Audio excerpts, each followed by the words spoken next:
Hi, everyone, and welcome to this week's discussion of social media, something that you are probably all familiar with from the perspective of viewing and perhaps using social media yourselves. But of course, when you are developing and implementing social media content for your institution, for an archive, there are different considerations that you have to make. And so that's what we will touch on this week.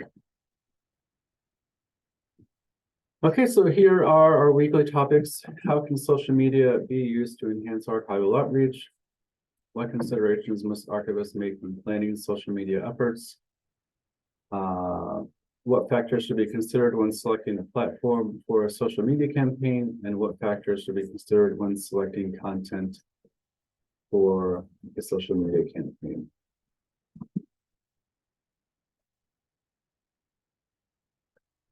Okay, so we'll start by looking at kind of an overall picture here of things that archivists need to take into consideration when they are planning social media efforts. And the keyword here is planning, right? We've talked during this course about how outreach and advocacy should be planned, it should be thought out, it should be done in consideration of a few different things. So first of all, the infrastructure that the archive has to bring to bear, just kind of an overall level that will dictate a lot of the social media efforts that an archive should engage in or can engage in. The overall goals for outreach and advocacy that the archive has, who are we trying to reach? Is there a particular group of people or a particular individual maybe that we are really trying to make connections with and hopefully turn into advocates for our archives? And then the platform and the content. And we'll talk about all these things in more detail during the rest of the lecture, but just to provide kind of an overview of the different considerations that archivists should be making. And as obviously this is in contrast to archives that just kind of dive in and they don't really think about the infrastructure that they have. They don't really think about what their ultimate goals are. They don't really have an idea of what platforms they might have and what content they might want to put on those platforms. And as the Liu article notes, it can be difficult to really be successful if you don't have some kind of a strategy. Again, just planning and setting goals and taking steps to achieve those goals is just vitally important for outreach and advocacy as well.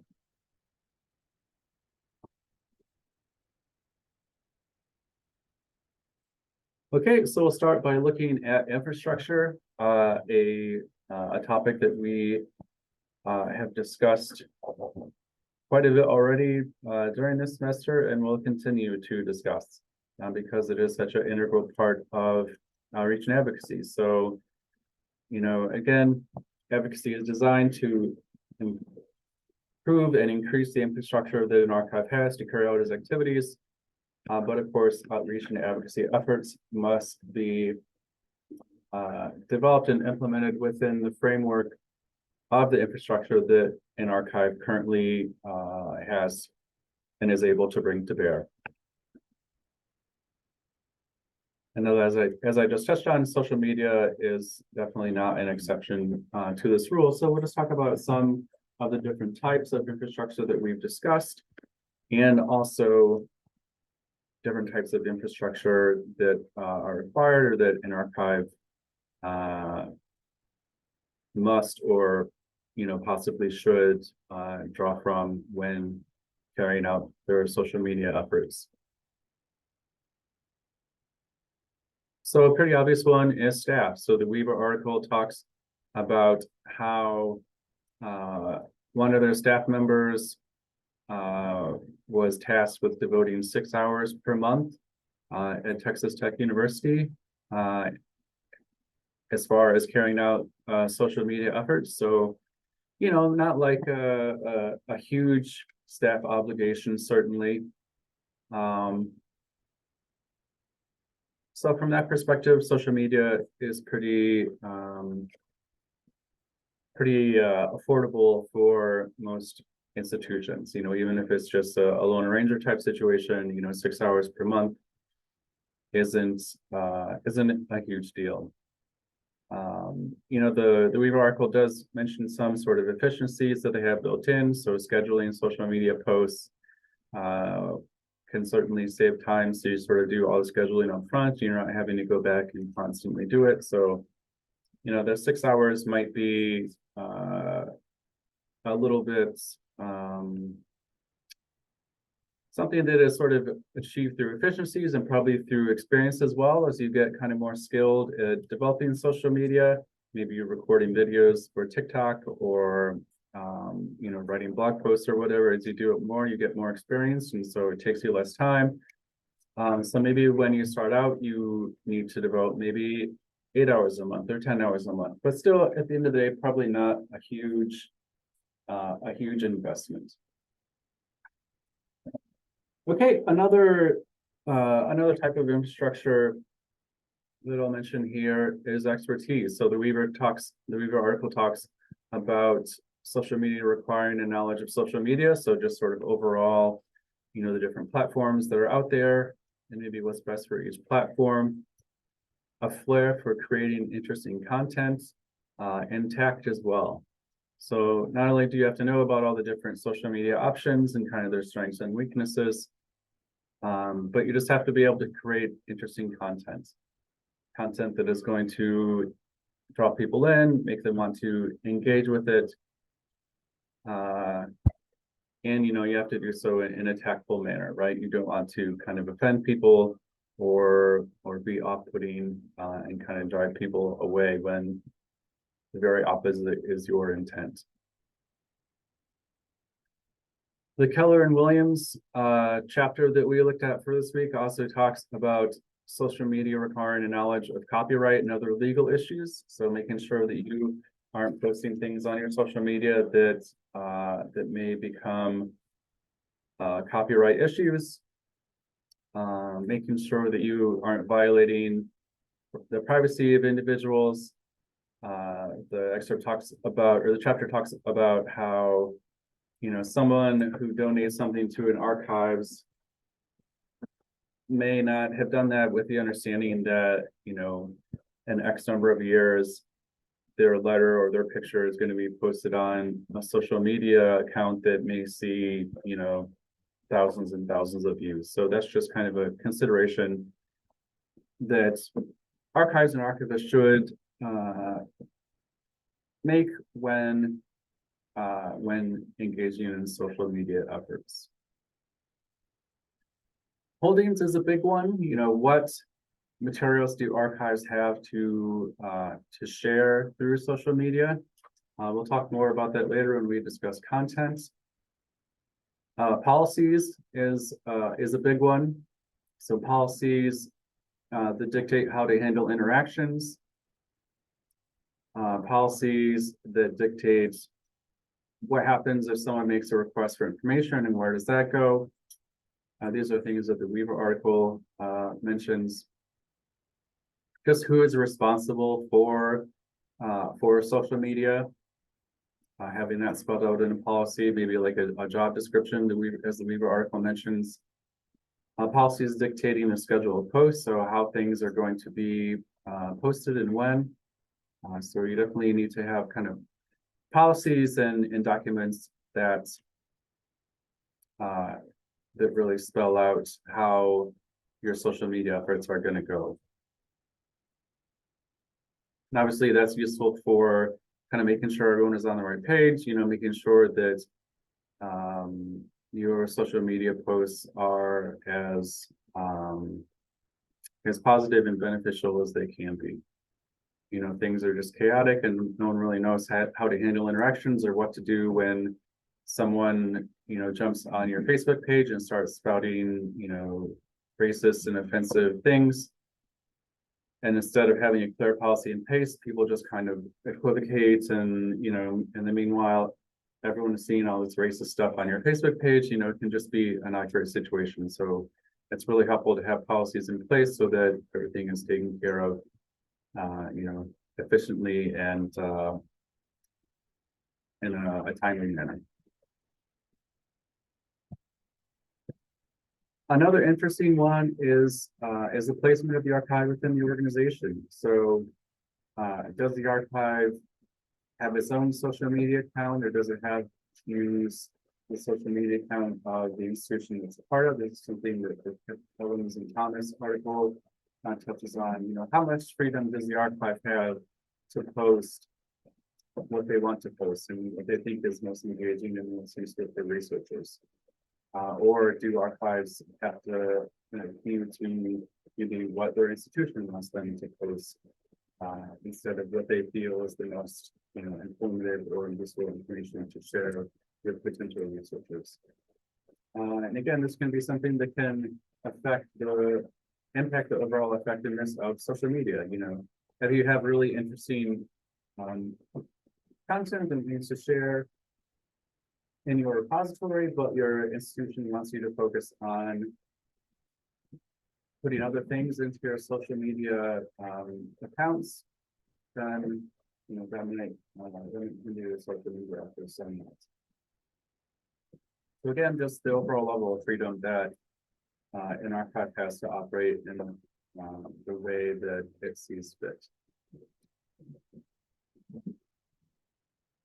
And another one that I'll touch on is relationships, which can lead to collaborations, and that's something that we'll detail later. But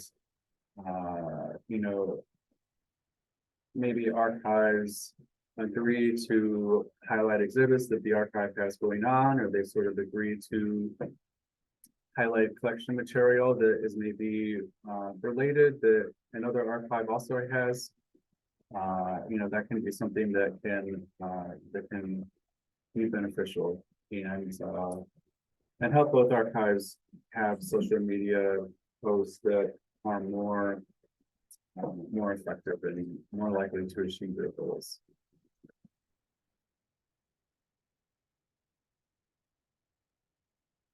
Okay, so I talked about collaboration, and I'll go into a little bit more detail here. This is something that the GOTR article talks quite a bit about. Looking at the archives hashtag party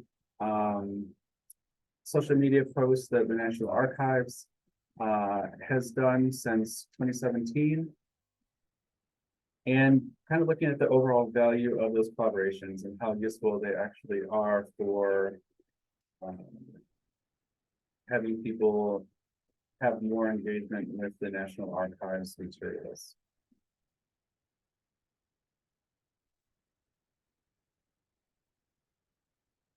And I think that collaboration can be a really valuable thing for archives, and that's something that the GOTR article kind of in a roundabout way endorses as well.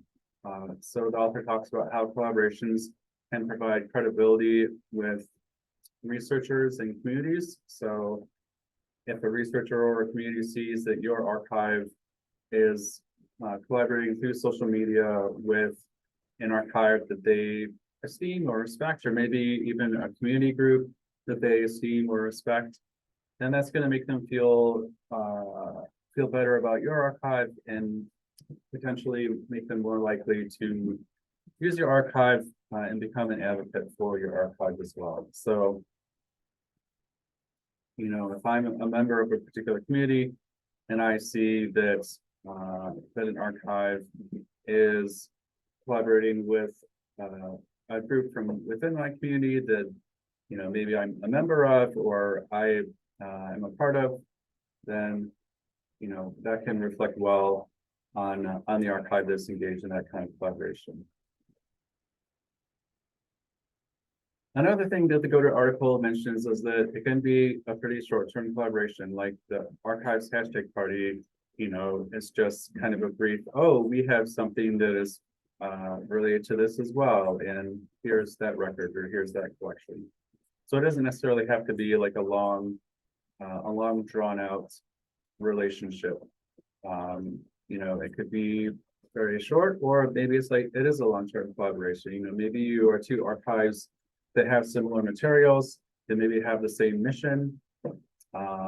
Maybe you are your community archives that are trying to represent the same community. Then, it can be sort of a longer relationship where you are really focusing on sharing each other's content, retweeting each other, and things like that. So that can definitely be some variability as far as the length of what these collaborations look like.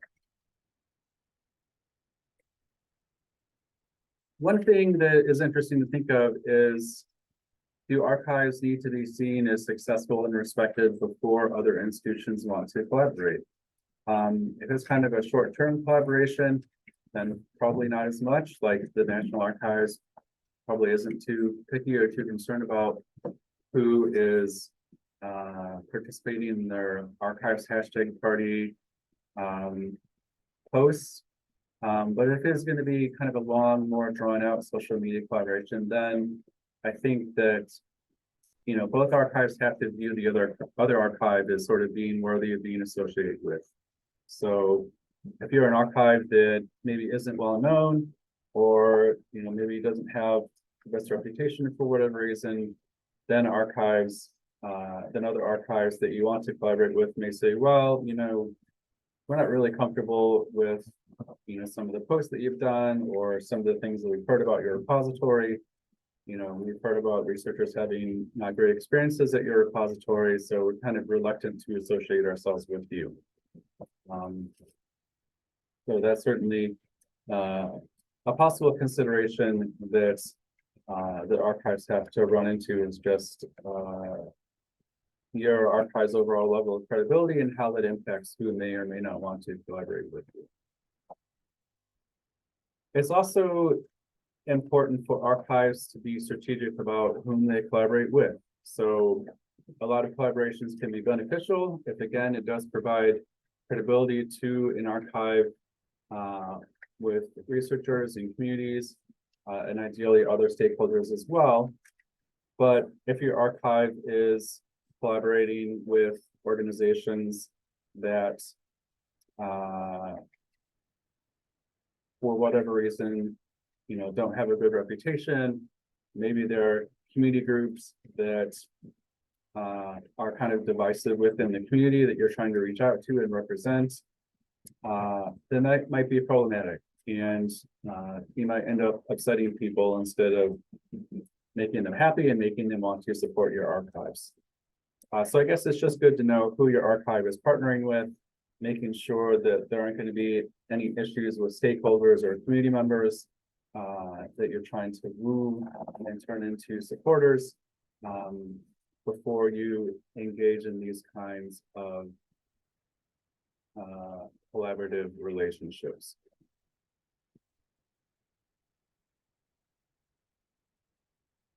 It's also interesting and I think helpful to think of social media collaboration as kind of a starting point of a relationship that might have more benefits in the future. So maybe if you start by collaborating with another archive on social media posts and social media efforts, maybe that can lead to collaboration on an exhibit or something more meaningful and impactful in the future, or maybe a collaboration with public programming, or instruction, or really a lot of possibilities for how that relationship could develop into. But because of kind of the perfunctory,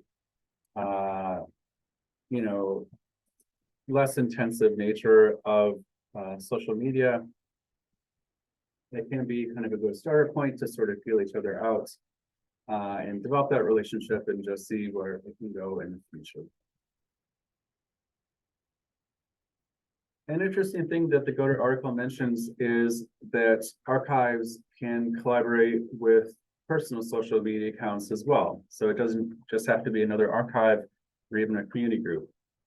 So it could be a prominent scholar that has expertise in an area that maybe the archives has strong collections related to that area. It could be potential donors that the archive is trying to woo. If you are a pretty well-known archives, maybe you'll get that golden ticket of a celebrity endorsement, and that will really lead people to want to be interested in your repository. So yeah, again, it doesn't necessarily have to be just collaborations with other archives or community groups, but you can try and collaborate with individuals as well. Again, you want to be careful and thoughtful about who you are collaborating with. You want to make sure that whoever you're working with doesn't have any skeletons in the closet or anything like that as much as possible. But if things work out, this kind of collaboration can be beneficial, possibly extremely beneficial for archives. You always hear about celebrities tweeting or posting about products, and then all of a sudden, sales go through the roof.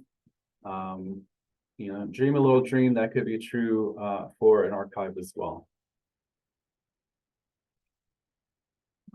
I also want to talk about kind of the nature of what these collaborations might look like. So in the archives hashtag party sort of situation or campaign, obviously the National Archives is kind of the originating archive, and they kind of dictate the theme, right?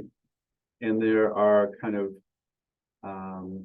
contributing collaborators that sort of follow what the National Archives wants to do, or is interested in talking about during a given time period.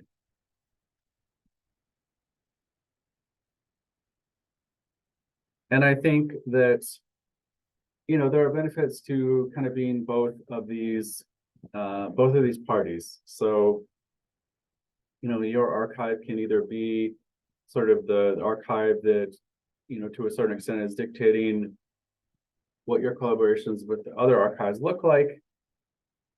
And there are also benefits to you just kind of being kind of the more minor party that is contributing to the themes and ideas that another archive might have.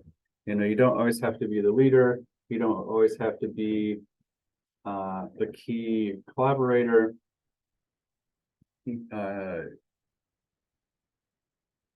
It's helpful to kind of explore both types of collaboration and not necessarily exclude one or the other. Of course, if you are going to be kind of the originating archive and the developer of the theme that other collaborators are working with, to a certain extent, you kind of need to be seen as a real kind of leading archive, and an archive that people are going to want to sort of be connected with and collaborate with. So maybe if your archive is not well known, you're kind of be the minor collaborator by default. But maybe things can change over time. Maybe within your community, you're sort of the big dog, and you can get other archives to be kind of the minor collaborators.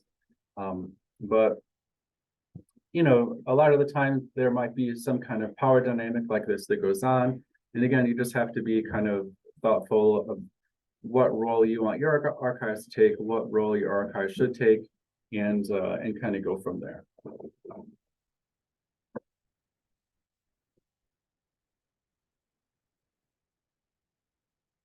Okay, so next we'll talk about what some of the goals of social media are. So why do archives engage in social media in the first place? What do we get out of it?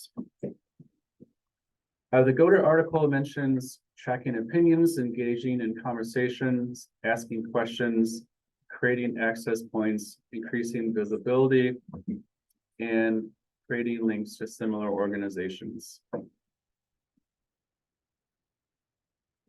So a lot of these are pretty straightforward, right? Like engaging in conversations, having that back and forth with researchers, it kind of draws them in and gets them kind of more engaged or attached to your archives.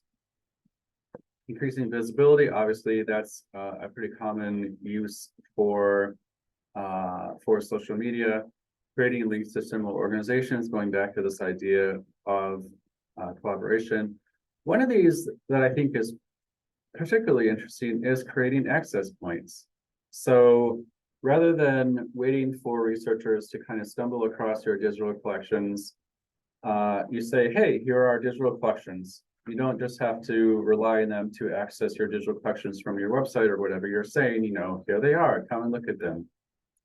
So just creating more opportunities for people to come across your materials and potentially be more interested in using them.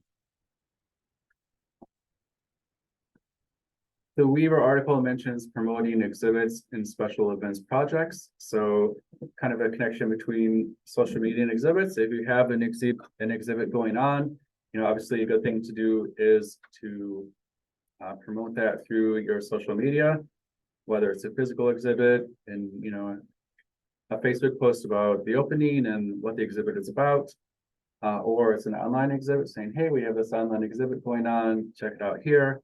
Obviously, a good way to have sort of some synergy, as much as I hate that word, through your outreach efforts. And obviously, again, kind of related to that, if you have any special events or projects going on, maybe some workshops that your archive is planning, here's how you preserve your records. Social media can be used to post those as well. The Weaver article mentions social media as a way to make archives seem less intimidating, which is certainly a thing that social media ideally can do. If you are able to communicate to the public what archives are, what archives do, if you're able to craft your social media in a way that is kind of fun and engaging and I guess personal, but also professional, then that can make people feel less reluctant about using archival materials. One thing that the Go to article mentions is creating a situation in which an individual views social media and that leads to that social media being seen by members of their network. So kind of this compounding effect. And that can certainly be a way to increase visibility. So it can just lead to, again, more people having at least a general awareness of the archive. The Go to article mentions relevance and essentially how if archives don't engage in social media, they may be seen as kind of irrelevant and behind the times, which I think is true to a certain extent. Perhaps more by stakeholders within an institution than the general public. If you are an archivist and you're not in social media at all, maybe the director of the library that the archive is a part of might say, hey, you're not even bothering to promote yourself, and even like a pretty perfunctory way. And why is that? So engaging in social media can kind of make that less of an issue. And, that can be something that your stakeholders view, if not favorably, at least not disfavorably. And I think the goal of social media kind of goes back to our archives looking for, just a bunch of likes and retweets or whatever. Are they looking to amass views and reactions? Or is the goal and the success of social media to be a situation in which people not only view materials that the archive is posting about and viewing these posts, but also engaging further and actually, interacting with the archives on a deeper level and using materials. So, our archives are really getting a lot of value if they set up a Twitter account and people are retweeting their posts. Like, ultimately, how valuable is that? Or should the real goal be to translate that retweet and, reaction or whatever into actual use? And how can archives go about making that happen? And, one of the ways that can happen, again, goes back to creating access points, right? So making it as easy as possible for people who are viewing your social media to turn into potential researchers and people that are more engaged in your archives and hopefully more likely to become advocates in the future.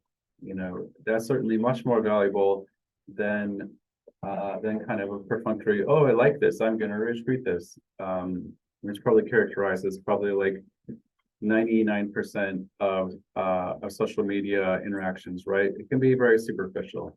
And I think ultimately the goal of social media should be to I guess have those kind of superficial interactions as well, but hopefully facilitate more deeper engagement within your archives. And that's certainly something that archives should evaluate and see as much as possible, and see if that sort of deeper engagement is happening as well. And that's something that we'll touch on when we talk about evaluation at the end of this lecture.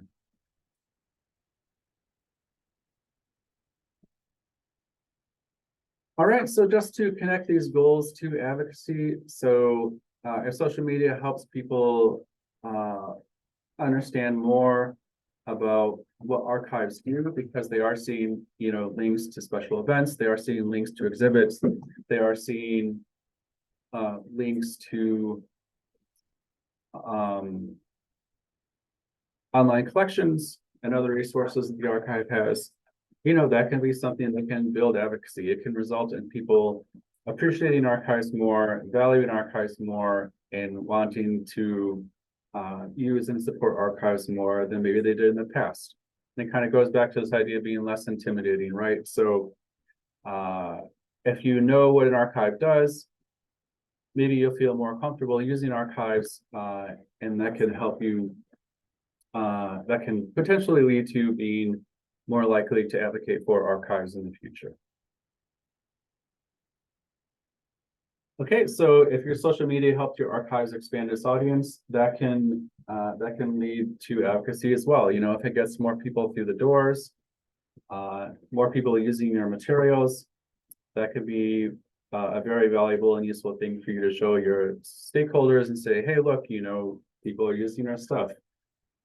We really would appreciate it if you could hire another staff member so that we can accommodate all this interest in the use of our materials. And again, it also goes back to something that we talked about before, which is this idea of not putting all of your eggs in one basket. You know, if you are reaching out to different communities and different parts of society instead of just one part of society and one group, then that can create a situation where you just have a deeper pool of potential advocates to draw from instead of relying on, you know, one or two people to go to bat for you every single time. Okay, so also this idea of social media helping build communities, you know, again, if you are able to build a community of people that are interested in archives and want to support archives, you know, that can lead to your archive having more advocates in the future and more infrastructure to be able to carry out its responsibilities. You know, people aren't just going to come to your archive and use your archive if they have no idea of what it is or what it does. And so social media can be a great way to really build up these communities of researchers and again, hopefully translate the building of these communities into use and into advocates in the future.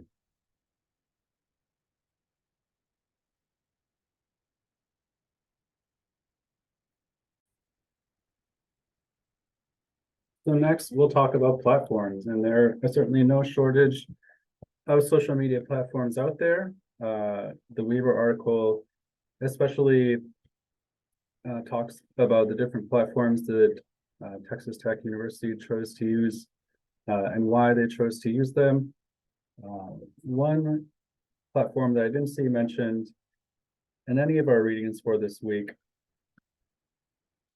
despite its pretty widespread popularity these days, is TikTok. And I have seen a few archives on TikTok, but maybe not a ton of them. So that's one that might either be more popular now, these articles were written fairly recently, or I don't know, for some reason, archives are sort of shying away from TikTok. I'm not sure. But TikTok is definitely a viable option as well.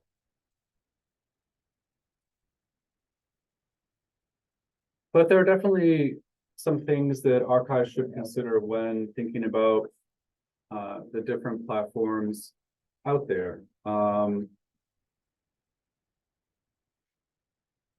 One of the ones that the Weaver article mentioned, one of the considerations is your ability to evaluate success. So some of the social media tools or platforms have tools that that Texas Tech was able to use to have more of an idea of the reach that their social media posts had. Certainly, just overall usability is good. You know, it's pretty easy to reel off a few tweets, and there are some others that are maybe a little bit more labor intensive. So, you know, to talk about TikTok, right, you have to like record a video and edit a video, and so on and so forth, which maybe might be a little labor intensive. So yeah, definitely the resources that you have available is a consideration. So if you are a lone ranger and you have a ton of other stuff you need to do, maybe Twitter and Facebook, which is pretty straightforward, is going to be the best choice for you just because of the infrastructure that you have in place. Maybe if you are a repository that has a staff member that can, you know, spend at least a few hours a month just on social media, and maybe that staff member has a lot of experience working with social media and they can do it fairly efficiently. You know, maybe they're really good at editing videos, and that makes, you know, things like TikTok more of a realistic option. Then there might be more platforms available to the archives than would be otherwise. So definitely, as with all things, resources and infrastructure is a big part of this question as far as which platform to use. So another one is target audience. So, you know, you want to go where the audience that you're trying to reach is. You know, if you're trying to reach people that are sort of the typical age for, you know, folks going to college, then, you know, probably things like TikTok and, you know, Snapchat are a good audience. I think it was the module 23 excerpt that talked about WhatsApp being particularly popular with the Hispanic and Latin community. So, you know, if that's a group that you're trying to reach, you know, maybe you can use WhatsApp as a social media platform.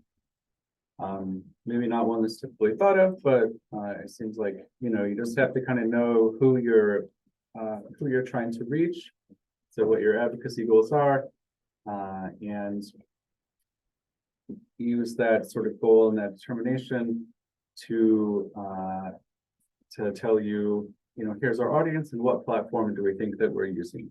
If you're looking for more of a professional audience, quote unquote, you know, maybe doing something on LinkedIn or something on Wikipedia might be a better use of your time. So again, it just goes back to this idea of having goals, spending time, you know, thinking and learning more about which platforms are more popular with the people that you're trying to reach, and using that information as a driving force behind your determination as far as what platform or what platforms, you know, you're probably going to be using more than one, are the best for your archives to use to accomplish its outreach and advocacy goals.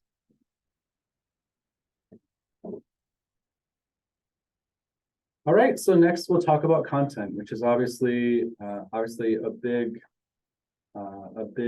decision for archives to make. You know, what do we highlight? What do we want to emphasize within our repository? What do we want sort of the perspective of our archives that people get to be?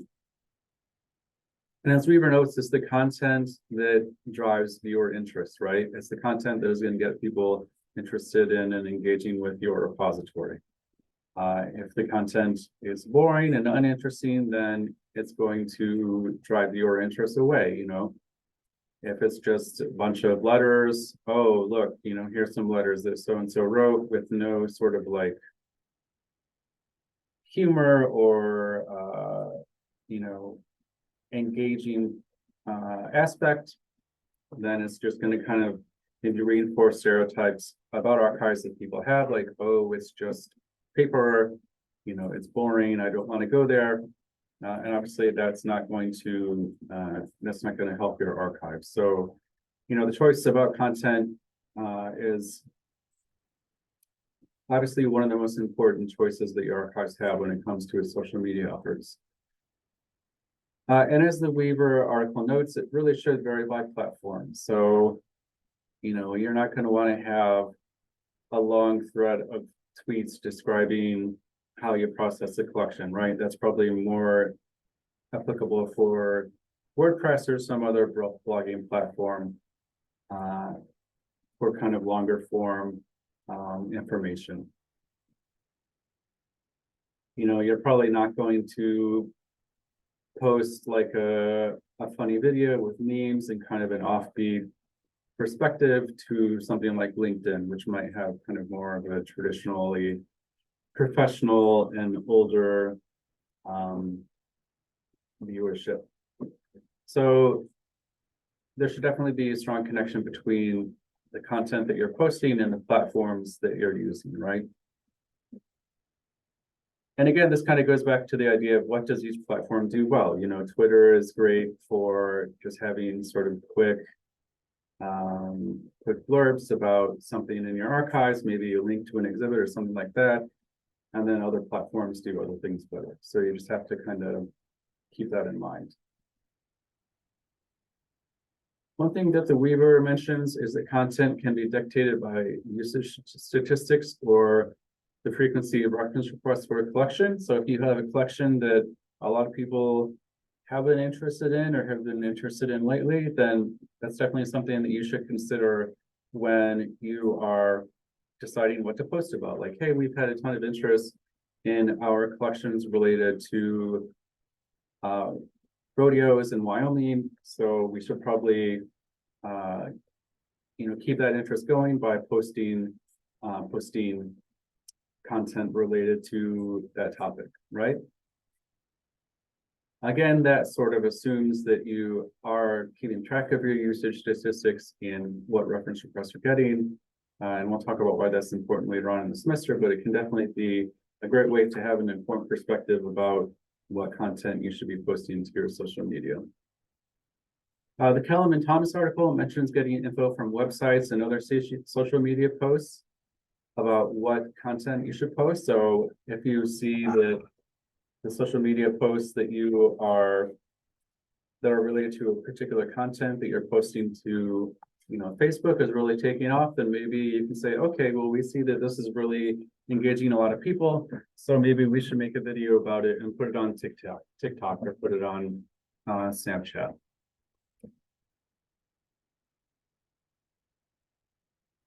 And as the Kellum and Thomas article touches on, it really goes back to what audience do you want to cultivate and what kind of content will resonate with them.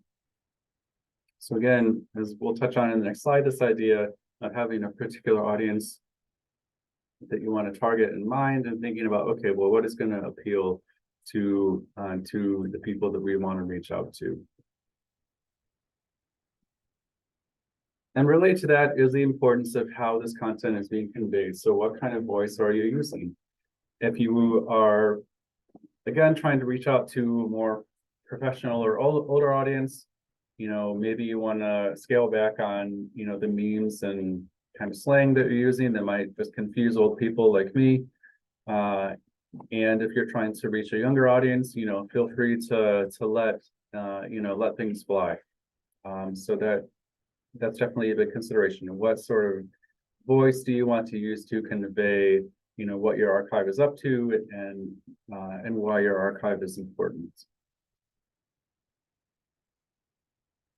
The Weaver article mentions that there should be a strong correlation between social media and institutional goals. So specifically Texas Tech University's desire for greater regional engagement. And, the archive wanted to support this goal as much as possible through social media. So that would kind of suggest that Texas Tech would focus on content that has some connection to the region that Texas Tech University is in, right? And that could be really beneficial because it shows your institution that you are contributing to that institution's overall goals. You kind of, helping everyone row in the same direction. And that can be something that can be viewed favorably by stakeholders within your institution.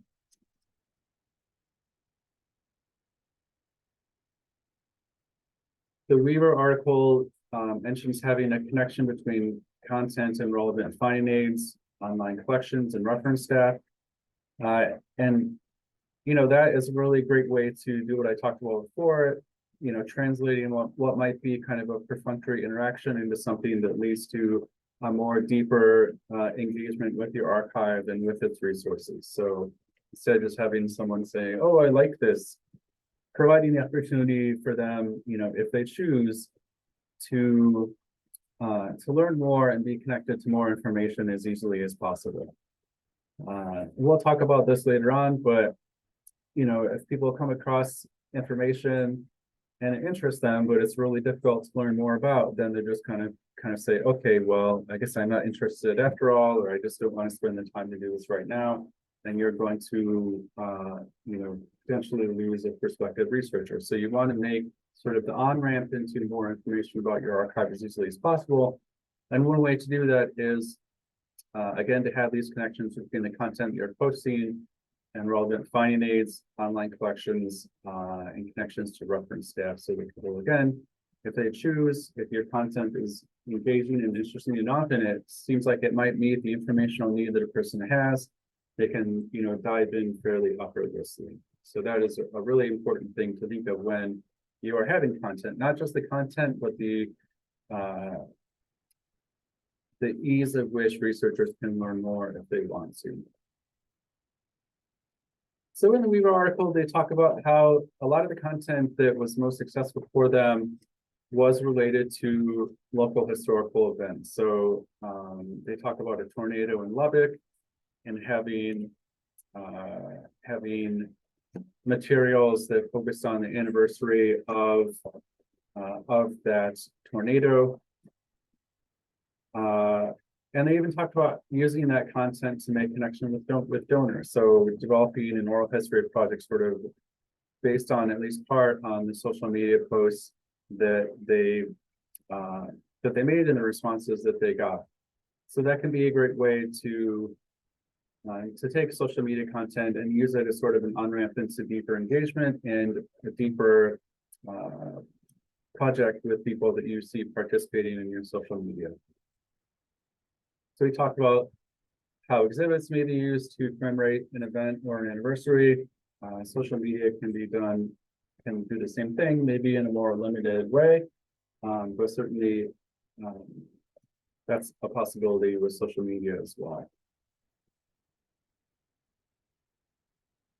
The Weaver article also talked about real-time sharing, so having people talking about processing a question kind of as it's going on, and how that can be a way to engage people. One of the benefits of this is that it can allow many people within your archives to be involved in content creation instead of maybe just one person, which can have a lot of value, right? It can maybe lead to content and perspectives that you hadn't considered before. I don't know that watching or hearing about someone processing an archival collection in real time is necessarily the most exciting thing. So I don't know that that's something that I would focus on as far as my social media content.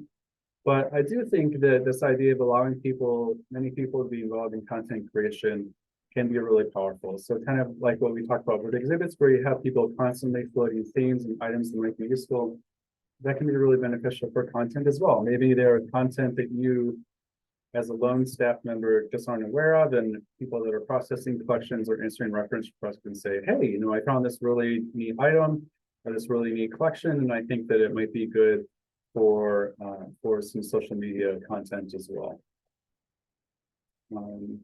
Ideally, it's sort of all these ideas are kind of all funneled through one person, so you don't have like a bunch of people who may not know a ton about what good social media is, you know, posting to your social media, maybe not doing such a great job, but it's definitely good to get as many ideas and perspectives as possible, I think.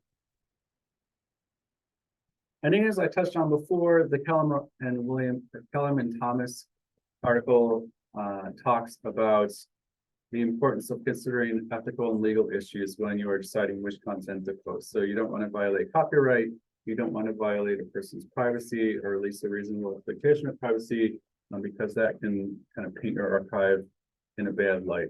So you just have to keep all these things in mind when you are posting content. You know, the Kellum and Thomas article talks about how your institution may have sort of limits on what kind of content you can post. So obviously you don't want to run foul of those. So yeah, there are definitely like a lot of considerations that you need to make when you are posting content. But you know, it is really like the most important consideration that your repository can make when it comes to social media. So again, you just have to consider who your target audience is, you know, who do we want to reach out to, what kind of resources do we have available. So we've talked about holdings as one of the types of infrastructure that archives have. You know, if your archives has holdings that looks good, is really interesting, is engaging to people, then that's going to make your social media efforts in your social media campaign easier and more straightforward, because you already have this rich sort of set of materials to draw from. If you have stuff that maybe isn't great, then it might be a little bit more of a slog for you.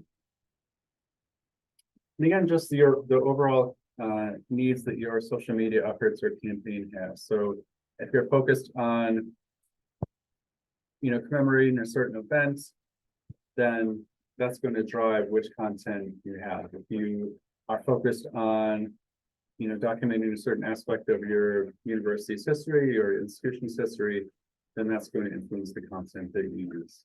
Which seems pretty straightforward.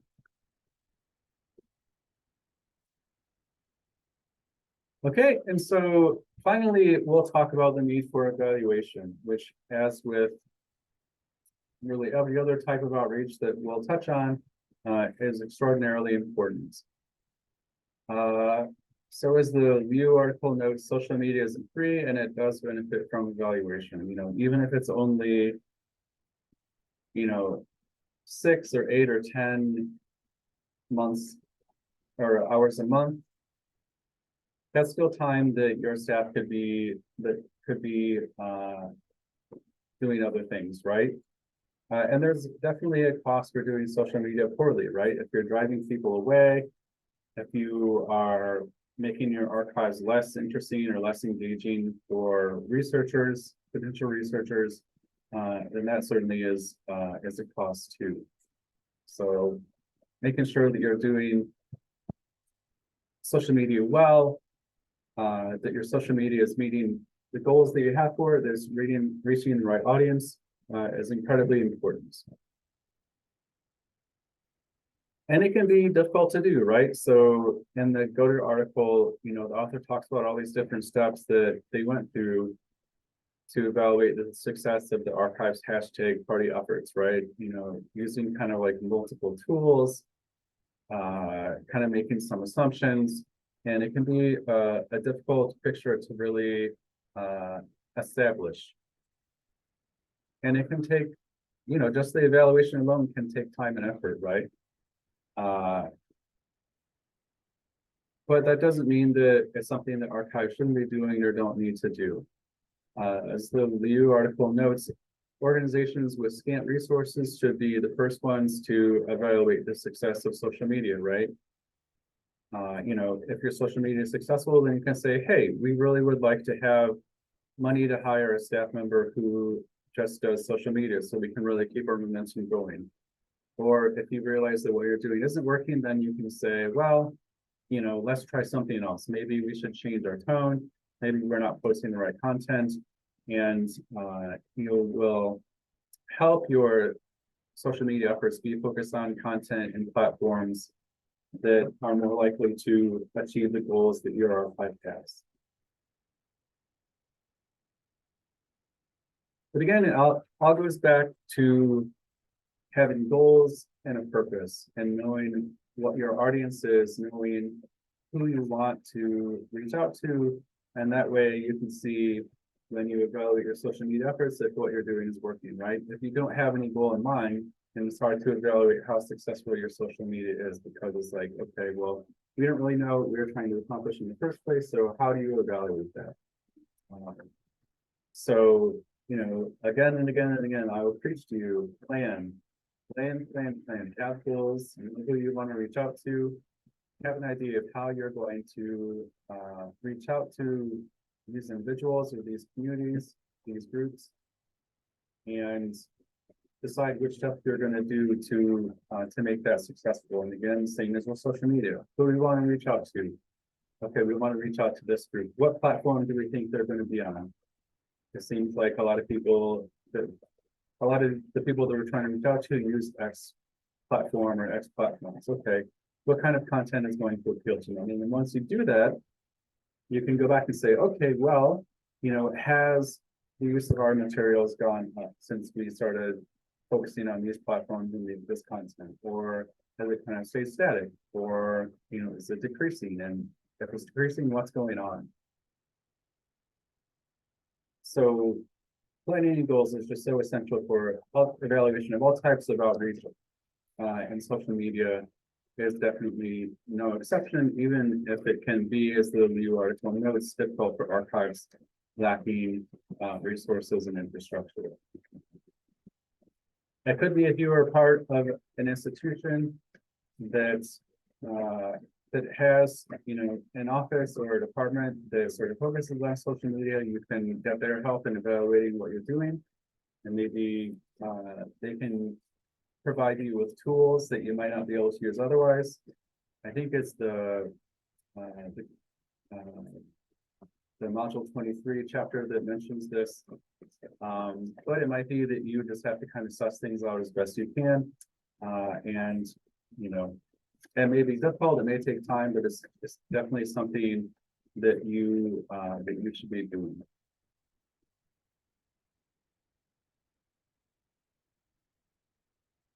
Okay, so we will wrap things up there. Yeah, social media can be an incredibly useful tool. It's a tool that you can use without a ton of effort, especially as you get used to it, but that doesn't mean that it's a tool that you should just sort of throw out there on an ad hoc basis. But because of the reach of social media, if it goes well, it can be really useful. If it doesn't go well, then it can be fairly harmful to your repository. So despite social media being something that on some levels is fairly not terribly labor intensive, that doesn't mean that you shouldn't have clear goals and objectives and ideals in mind when you are carrying out your social media activities. And honestly, if you do that, you'll have a more efficient process. If you know what you want to do and an idea of how you're going to go about doing it, it can certainly make things more efficient than if you're just kind of constantly flailing and deciding, oh, well, who are we trying to reach? What platform should we put this content on? Having this sort of policy and structure in place can be a lot more efficient and can result in social media posts which are more likely to to turn people that might be scrolling through TikTok or Twitter one day into people that end up engaging with your archives on a deeper level and potentially supporting and advocating for your archives in the future. But again, as with most things in life, you have to put some effort in on the front end to be successful in the future. So thank you as always for listening. I hope that you learn more about social media and how it can be carried out in archives, and have a great week.